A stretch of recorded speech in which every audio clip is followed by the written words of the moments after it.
Yeni gelişimizdir. Bir Landini aldık. Bizde bir traktör daha var. Onu takaza verdik. Bunu da yeni peşin aldık. Hayırlısı neyse olsun. Güzel. Biraz çiftçilerimiz biraz soğuk. Bu sellerden dolayı, yağmurdan dolayı pek alışveriş yapmıyor ama gene de oluyor yani. Bu 6. fuarımız artık bayağı deneyim kazandı hem çiftçilerimiz hem bizler. Ama TEDAŞ'ın yarattığı problemler olsun. Ondan sonra bu seneki aşırı yağışlar çiftçi verim problemiyle karşı karşıya olacağını düşünüyor bu sene. Çünkü buğday kardeşlenme yapmadı bu sene. Verimin düşük olacağı düşünülüyor. O da satışlarımıza da yansıyor maalesef. Hepimizin motivasyonu beraberinde sıkıntıya giriyor. Umarım daha iyi olur diye, yani ne olursa Mevla'dan gelecek. Allah'ın izniyle inşallah her şey daha iyi olacak diye düşünüyoruz.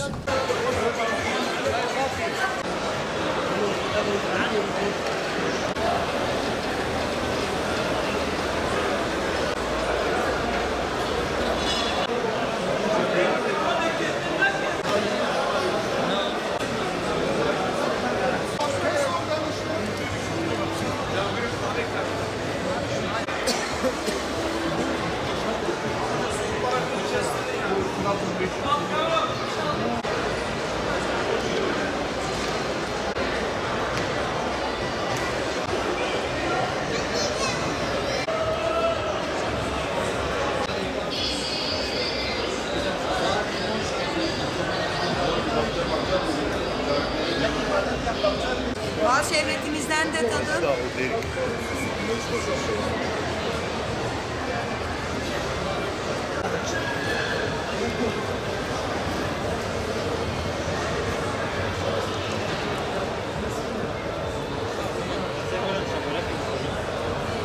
Solucan gübresi tesisimizde üretmiş olduğumuz solucan gübresini seramızda ve fidanlığımızda ağaçlar üzerinde Ar-Ge çalışmaları yaptık. Hemen sol tarafta organik solucan gübresiyle deney yaptığımız kiraz ağacımız bulunmakta. Hemen sağında ise kimyasal gübre ile uygulamasını yapmış olduğumuz kimyasal gübre var.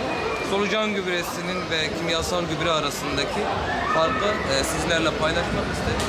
Buradan tüm çiftçilerimize Mardin Tarım İl Müdürlüğü'ne, ilçe müdürlüklerine çağrıda bulunuyoruz.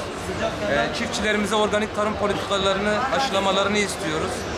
Çiftçilerimizin düzgün bir tarım politikası seyretmeleri için seminerler ve eğitimler vermelerini istiyoruz.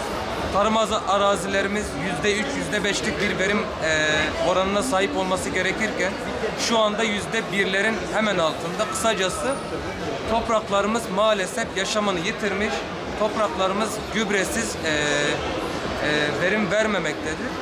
Bu neticede organik tarım politikasını seyretmenizi arz ediyoruz. Bu yıl Mardin'de 6. Magrotex Uluslararası Mardin Tarım Fuarı'nı gerçekleştirdik. Bugün son günümüz. Geçtiğimiz yıllara göre kıyaslayacak olursak farklı illerden farklı katılımcılar bu yıl yer aldı.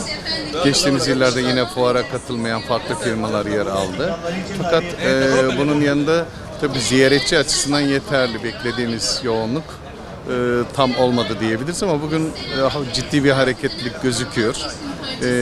Bizim tabii ki buradaki amacımız fuarın hem bölgeye hem ülkeye hem çiftçiye yararlı olması. Bu anlamda da umarım daha da güzellerini ilerleyen süreçlerde gerçekleştireceğiz. Şu an genel itibariyle baktığımızda birçok firma memnun olduğunu söylüyor. Bu güzel bir gelişme. Bunun dışında buradan farklı illerde iş bağlantıları gerçekleşti. Hatta biz de aracılık ederek yurt dışından ciddi bağlantılar sağlandı. Reklam olmasın diye firma adını söylemiyorum ama Antalya'dan gelen bir firma soğutma sistemleri üzerine ve soğutma depolama sistemleri üzerine çalışma yapan bir firmaydı. Bunun gibi güzel gelişmeler de var.